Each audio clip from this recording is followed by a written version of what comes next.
नमस्कार। आकाशवाणी जयपुर अजमेर से प्रस्तुत हैं प्रादेशिक समाचार।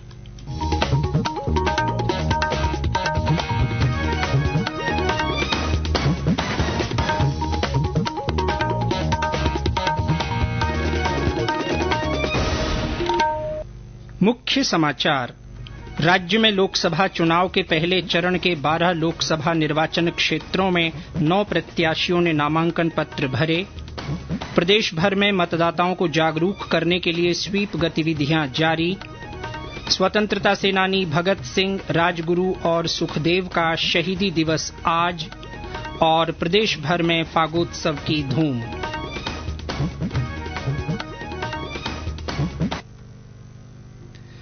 समाचारों के साथ मैं जितेंद्र सिंह पूनिया। और अब समाचार विस्तार से।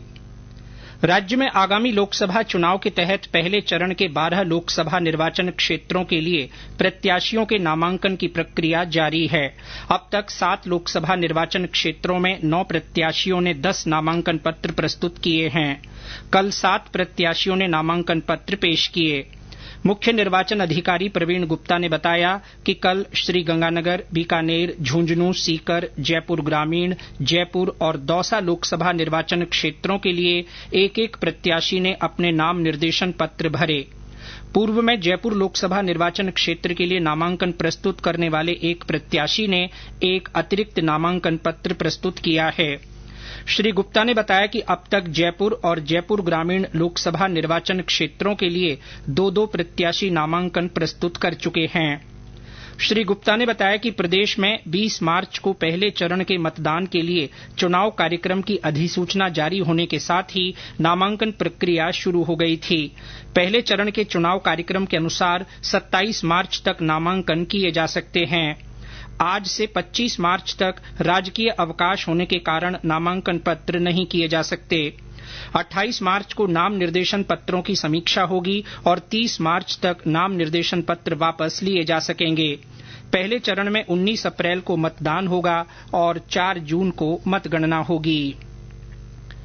भारतीय जनता पार्टी आज प्रदेश भर में विजय संकल्प दिवस के उपलक्ष्य में विभिन्न कार्यक्रमों का आयोजन कर रही है।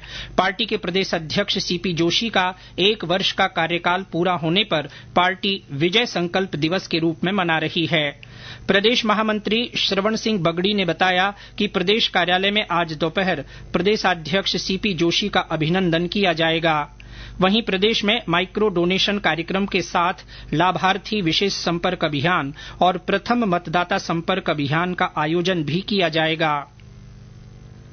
भारतीय जनता पार्टी के प्रदेश लोकसभा चुनाव प्रभारी डॉक्टर विनय सहस्त्रबुद्धे ने कल जयपुर में प्रदेश कार्यालय में चुनाव प्रबंधन समिति, लोकसभा क्लस्टर प्रभारी और संयोजकों की संयुक्त बैठक ली।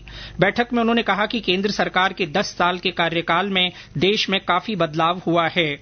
इस अवसर पर मुख्यमंत्री भजनलाल शर्मा और प्रदेश अध्यक्ष सीपी जोशी भी मौजूद थे। मुख्यमंत्री भजनलाल शर्मा ने कहा कि भाजपा की ओर से जिन कार्यकर्ताओं को जिम्मेदारी सौंपी गई है वे उसे समर्पित भाव से निभाएं। प्रदेश अध्यक्ष सीपी जोशी ने कहा कि विकसित भारत के संकल्प के लिए प्रतिबद्धता भी जरूरी है। इस दौरान उप मुख्यमंत्री प्रेमचंद बैरवा, पूर्व प्रदेशाध्यक्ष सतीश पूनिया और पूर्व नेता प्रतिपक्ष राजेंद्र राठौड़ भी उपस्थित थे। प्रदेश भर में इन दिनों स्वीप गतिविधियां आयोजित की जा रही हैं। लोकसभा चुनाव में अधिक से अधिक मतदान सुनिश्चित करने के लिए उदयपुर में जिला निर्वाचन अधिकारी अरविंद कुमार पोसवाल के निर्देशन में जिले में स्वीप गतिविधियां जारी हैं। मुख्य आयोजना अधिकारी और स्वीप के सह प्रभारी पुनीत शर्मा ने बताया कि मतदाता जागरूकता गतिविधियों में चिकित्सा और स्वास्थ्य विभाग की आशा सहयोगिनी और एएनएम सहित 300 चिकित्सा कर्मियों को voter helpline app, C vigil app, सक्षम ऐप और केवाईसी ऐप के बारे में जानकारी दी गई। इसके अलावा शहर के विभिन्न चौराहों पर श्रमिकों को मतदान का महत्व बताया जा रहा है। स्वीप गतिविधियों के तहत हनुमानगढ़ टाउन के सेंट्रल पार्क में होली संग मतदान और रंगोली प्रतियोगिता का आयोजन किया गया। इस अवसर पर जिला कलेक्टर कानाराम और पुलिस अधीक्षक विकास सांगवान भी मौजूद रहे। ये समाचार आकाशवाणी जयपुर अजमेर से प्रसारित किए जा रहे हैं। समाचार बुलेटिन में आपका फिर स्वागत है। आज स्वतंत्रता सेनानी और शहीद आजम भगत सिंह, राजगुरु और सुखदेव का शहीदी दिवस है। आज ही के दिन 1931 में लाहौर षड्यंत्र मामले में इन तीनों महान शहीदों ने देश की आजादी के लिए हंसते हंसते फांसी के फंदे को गले से लगा लिया था। इस अवसर पर आज देश भर में इन महान शहीदों को भावभीनी श्रद्धांजलि दी जा रही है। शहीद दिवस के मौके पर भीलवाड़ा में भी सामाजिक संगठन और स्वयंसेवी संगठनों की ओर से आज सूचना केंद्र चौराहे पर शहीदों की प्रतिमाओं पर पुष्प अर्पित कर विशाल रक्तदान शिविर आयोजित किया जा रहा है। लोकसभा चुनाव के मद्देनजर राज्य में निर्वाचन विभाग के निर्देश पर विभिन्न प्रवर्तन एजेंसियों द्वारा 1 मार्च से अब तक पकड़ी गई नशीली दवाओं, शराब, कीमती धातुओं, मुफ्त बांटी जाने वाली वस्तुओं और अवैध नकद राशि का आंकड़ा 209 करोड़ रुपए से अधिक हो गया है। आदर्श आचार संहिता लागू होने के बाद 16 मार्च से अब तक एजेंसियों द्वारा 111 करोड़ रुपए से ज्यादा की वस्तुएं जब्त की गई हैं। अब तक 12 करोड़ 82 लाख रुपए नकद, लगभग 63 करोड़ 40 लाख रुपए मूल्य की ड्रग्स, लगभग 11 करोड़ 40 लाख रुपए कीमत की शराब और 30 करोड़ 52 लाख रुपए मूल्य की सोना चांदी जैसी कीमती धातुओं की जब्ती की गई है। साथ ही 90 करोड़ 94 लाख रुपए कीमत की अन्य सामग्री तथा 75 लाख रुपए से अधिक कीमत की मुफ्त वितरण की वस्तुएं भी जब्त की गई हैं।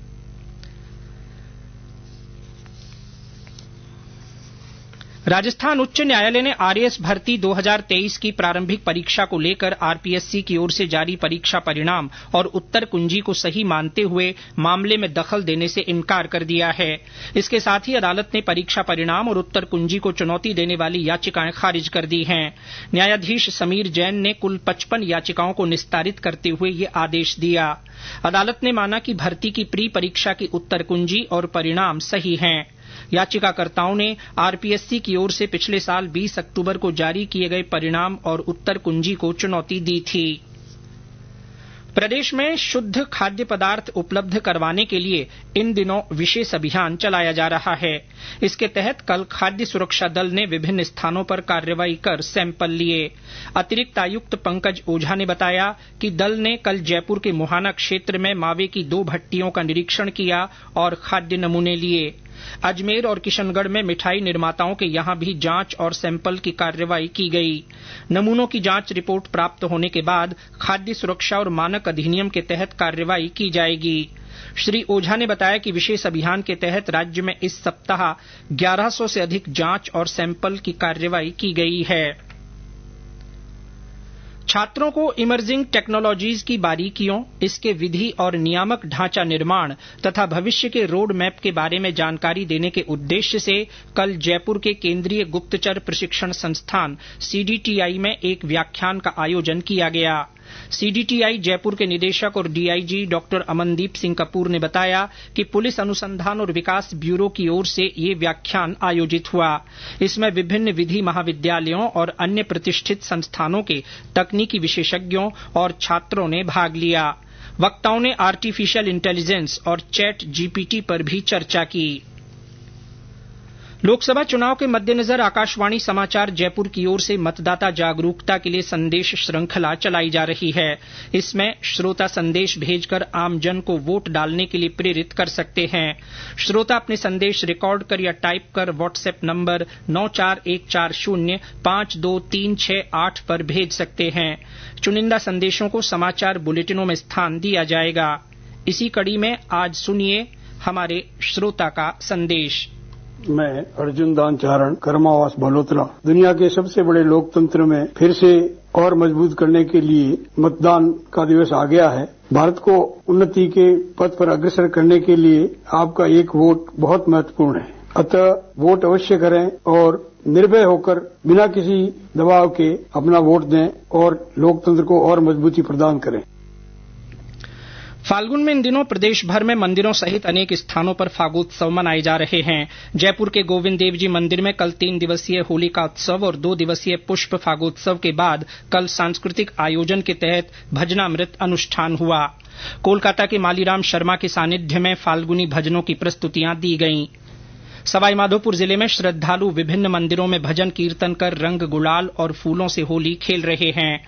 भरतपुर जिले में फागोत्सव के तहत अबीर गुलाल उड़ाकर बाबा श्याम के साथ होली खेली गई। इस दौरान मनमोहक दरबार सजाया गया।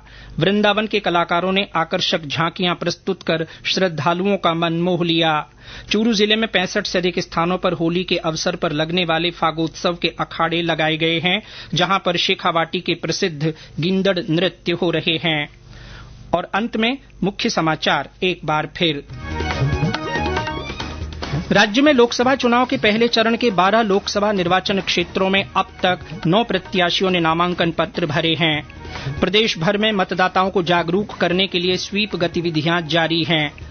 स्वतंत्रता सेनानी भगत सिंह, राजगुरु और सुखदेव का शहीदी दिवस आज मनाया जा रहा है। और प्रदेश भर में फागोत्सव की धूम मची है।